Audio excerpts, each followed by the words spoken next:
that there is a natural, historical inclination for Africa and African people to be united, which is one of the reasons I am here today.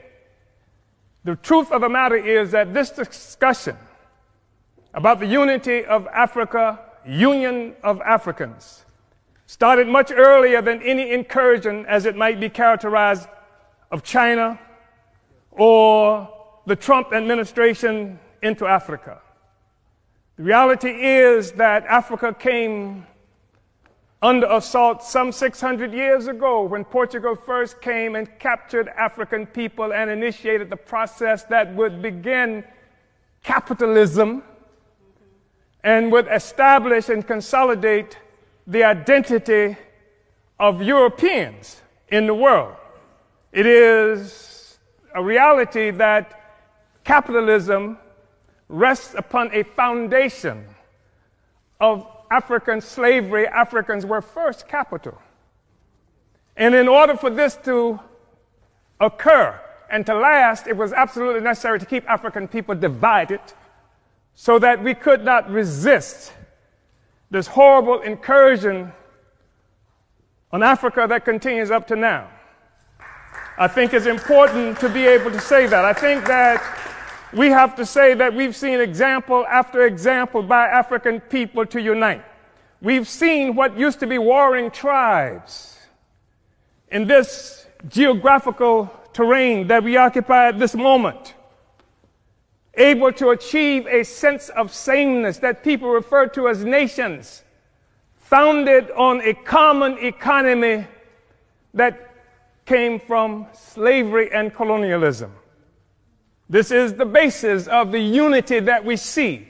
If there is a problem with the European Union today, it is because the foundation, the economic foundation of capital, of imperialism, is being stressed by the struggles of the oppressed peoples of the world to take back their resources from this parasite that bleeds Africa, that bleeds the world, that bleeds Afghanistan, that bleeds the people of Yemen who are dying by the thousands even as we have this discussion. This is the basis of a Brexit. It can't stand together anymore because the host is rejecting the parasite. And it's creating crisis throughout Europe and throughout the imperialist world. I think it's necessary, brothers and sisters, to say that there has been a natural trajectory by African people for closer union. We know that we're talking about having this discussion in part because in 1884-85, Europeans sat at a table in Berlin, Germany, not a single African there, and carved up Africa into the territories that we now sometimes call countries and illogically refer to as nations. Africans didn't do that. It was Europe that did that. It was Europe and imperialism that required Africa to be divided so that the resources of Africa, both human and material, could come and pave the streets in London and grow the buildings in Amsterdam and bring clean water to New York, while the streets in Sierra Leone are not paved. And the people in Sierra Leone do not have clean water. And there's no national electric grid there. It is necessary to keep Africa divided by European imperialism and by all the imperialism in order to continue to suck the resources from Africa so that cell phones could exist here, so that Steve Jobs and the others could achieve some great notoriety from the coltan that comes from Congo, where Leopold killed at least 12 to 15 million Africans in order to conquer and keep Africa in the condition it's in today. We talk about a united Africa and African Union because of what European imperialism has done to Africa to keep us divided. We know it's true. We saw 100 years or so ago Marcus Garvey organized the Universal Negro Improvement Association and African Communities Leagues that stretched across the globe. More than 11 million African people everywhere were connected to this. Africa for Africans, at home and abroad. That was the cry. Not Africans for Nigerians that didn't even exist until the British created it in 1915. And Flora Shaw, the mistress who would become the wife of Frederick Lugard, came up with the name nigger area. Not this false national consciousness that has been imposed on Africans around the world.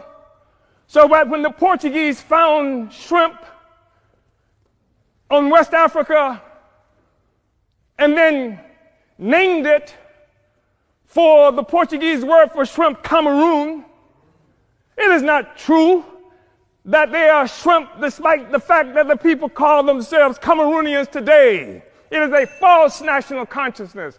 The false national consciousness that created the American Negro, that created the Black Brit, and the Afro-Swede. We are one Africa, one nation, and we must have closer union. But in order for that to happen, it has to be a revolutionary union. The Organization of African Union, created on May 25th, 1963 in Addis Ababa, Ethiopia, was part of an effort to circumvent efforts by Kwame Nkrumah to build a single union of African states. And instead, we come up with an Organization of African Union that codified the colonial borders that were created by Europe in 1884 and 85. We have to be able to break out of this, but it's going to take revolution in order to do this. African revolution in order to do this. African revolution that will destroy imperialism and the world economy that's responsible for the growing immiseration of the masses of people around the world. Uhuru.